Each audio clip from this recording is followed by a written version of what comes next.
welcome to the Deep Dive.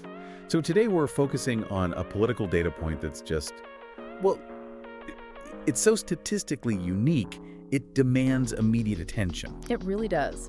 We're talking about a vote in the United States House of Representatives that came in at 427 to 1. I mean, that level of near unanimity, it's incredibly rare, especially on a bill that's tied to such a globally sensitive topic. That's right. The overwhelming majority, 427 members, all voted yes on the measure. But our whole purpose for this deep dive is to explore the identity and, the rationale of that single dissenting vote. And that vote belonged to U.S. Representative Clay Higgins, a Republican from Louisiana. Exactly. The legislation he voted against was the Epstein Files Transparency Act. And its goal, on the surface, seems really straightforward to compel the U.S. Department of Justice, the DOJ, to release its files on Jeffrey Epstein. Right. And for a measure promising accountability and transparency in such a high-profile international scandal, a single no vote is, well, it's an act of political defiance. It guarantees you're going to get immediate international scrutiny. This is a lot more than just a legislative curiosity, though. Oh, much more. Our mission today is to move way beyond the headline and that simple yes or no choice.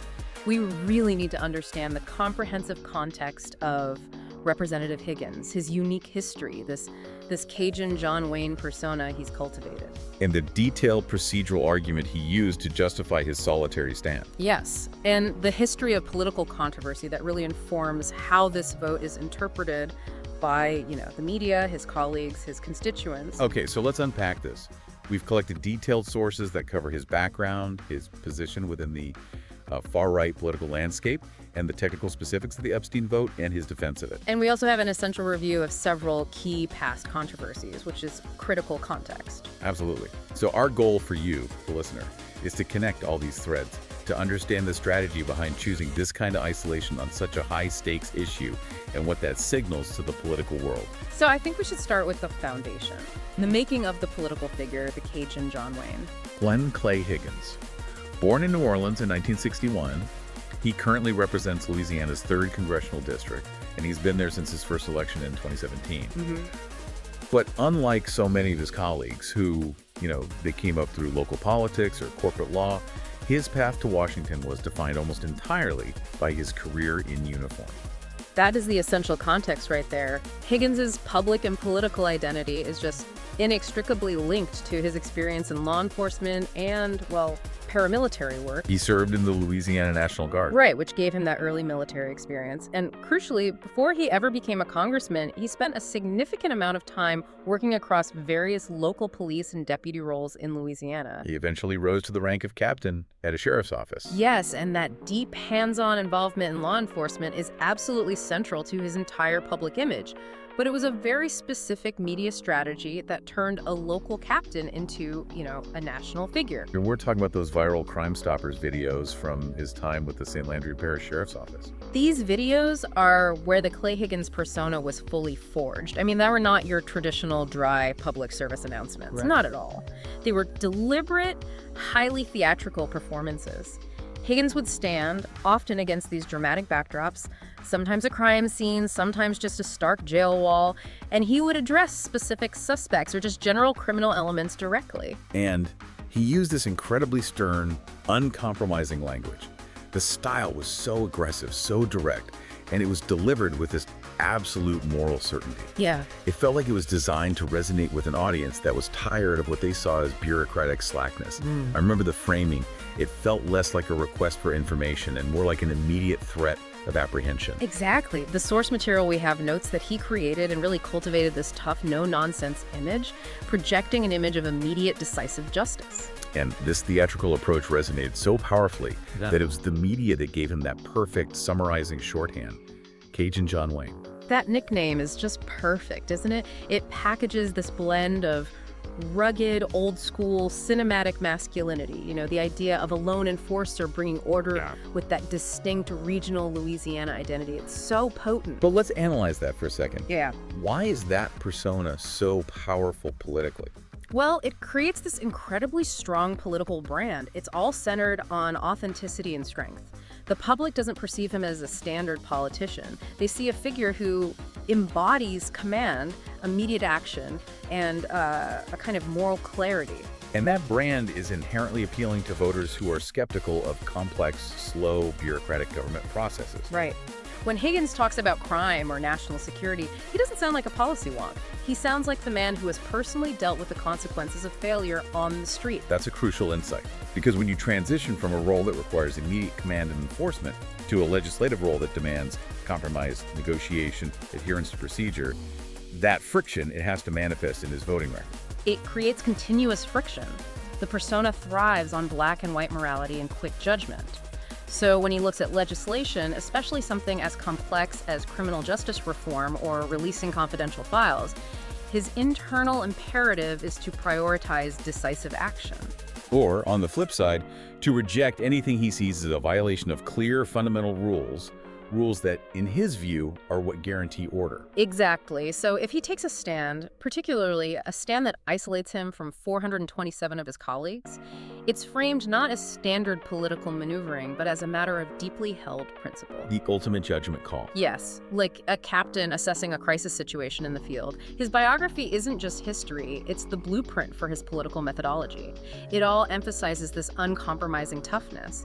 And this methodology is fully reflected in his specific far-right ideological alignment, which is where we should probably turn next. Right, because Clay Higgins is situated firmly on the far right wing of the Republican Party. And this isn't just an anecdotal observation, is it?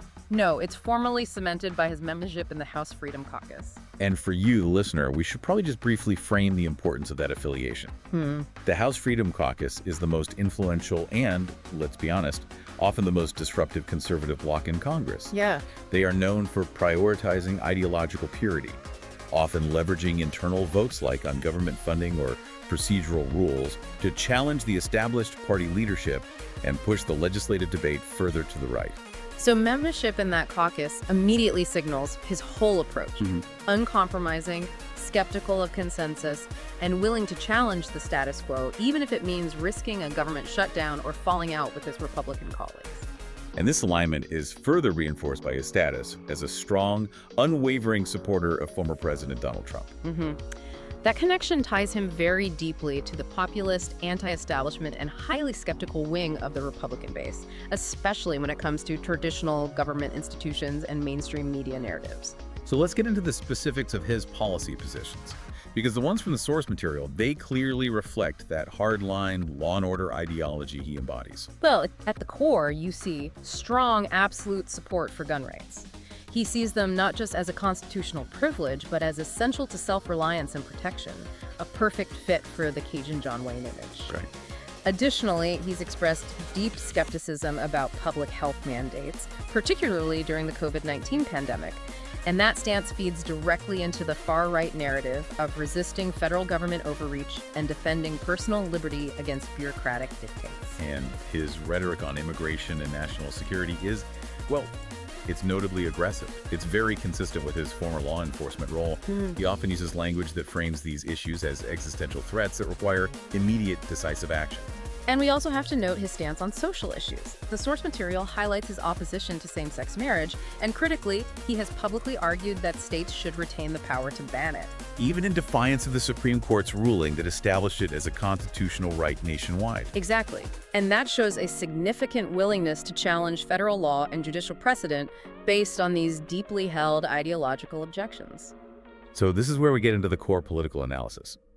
If the standard legislative job is all about compromise, what is the political utility for Higgins in being so rigidly uncompromising and adopting this theatrical persona? I think it's pure political strategy, and it's geared toward his specific base. By being the lone wolf, by adopting that Cajun John Wayne brand, he activates a really powerful feedback loop. How so? First, it maximizes his media visibility. I mean, a stand against 427 colleagues is exponentially more newsworthy than just being the 428th vote. Sure. Second, and this is crucial for the political utility question, it translates directly into electoral benefits, particularly in primary challenges and in fundraising. So you're arguing that signaling this ideological purity is actually key to his political survival?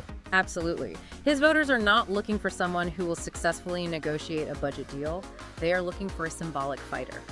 When he stands utterly alone, it is a massive signal to his base that he cannot be corrupted or swayed by DC consensus. It bolsters his image as the ultimate outsider. It does.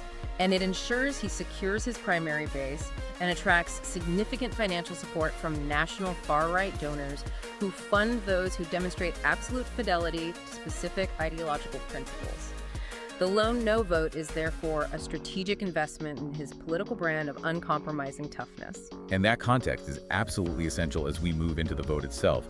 This wasn't some random dissent. It was the ultimate act of brand reinforcement, just wrapped in a procedural argument. Which brings us to the precise moment of controversy, the vote on the Epstein Files Transparency Act.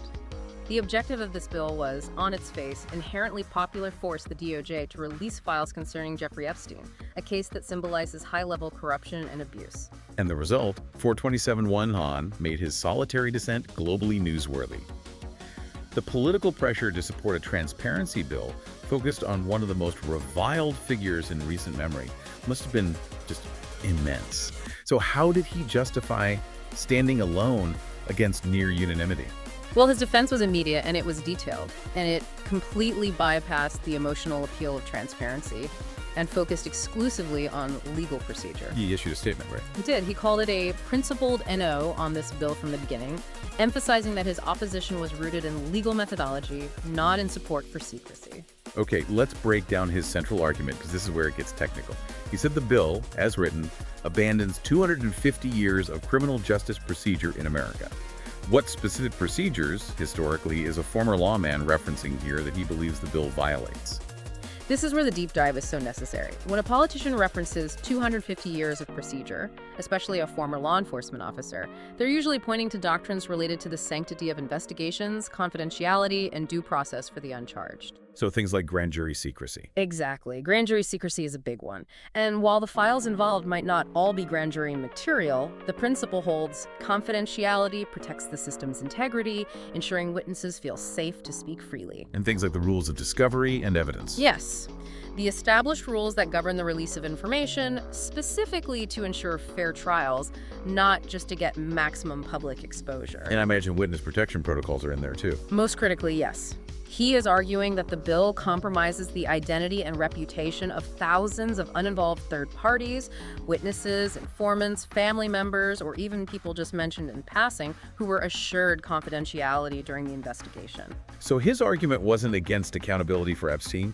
He was arguing that the method of achieving transparency was procedurally dangerous because it prioritized public appetite over the fundamental legal duty to protect uninvolved individuals. Exactly. He argued that forcing the immediate mass release of these files would reveal and injure thousands of innocent people, witnesses, people who provided alibis, family members, etc. In his view, the popular rush for transparency was a legislative overreach. One that ignored the justice system's fundamental need for confidentiality to operate effectively and its duty to prevent, defamation by association. That is a sophisticated distinction, and it taps directly into his professional background. A career lawman understands the inherent risk that a public release of raw, unredacted, or improperly vetted investigative files poses to people who cooperate with authorities. It also allows him to claim the moral high ground of judicial conservatism. He's positioning himself as the protector of due process, even for individuals who are just peripherally connected to a high-profile case. Right. And he did signal that he might support a version with stronger protections, which further underscores his claim that his objection was specifically to the text of the bill and its procedural inadequacy, not the underlying goal of accountability. So what's the legislative status now? Did this dissent actually slow the process down at all? Not substantively, no. The Senate passed the bill unanimously, echoing the House's strong support. It is now awaiting the president's signature. Higgins' objection, while it was politically significant, was not powerful enough to derail or amend the legislation before it reached the final stage. But it served its purpose. It absolutely served its purpose as a major political statement and a legislative record of dissent. The fallout from this specific vote was just immense. And it requires some careful analysis because it really highlights this collision between public demand and legal formality. Well, the media spotlight was guaranteed, right? First, just because of the statistical anomaly of a 427-1 vote. Right. And second, the subject matter, Jeffrey Epstein, is inherently global and sensational. Anything tied to this case, which touches on international financial and political elites, it just becomes global news instantly. And that spotlight immediately focused on the truth behind his procedural defense.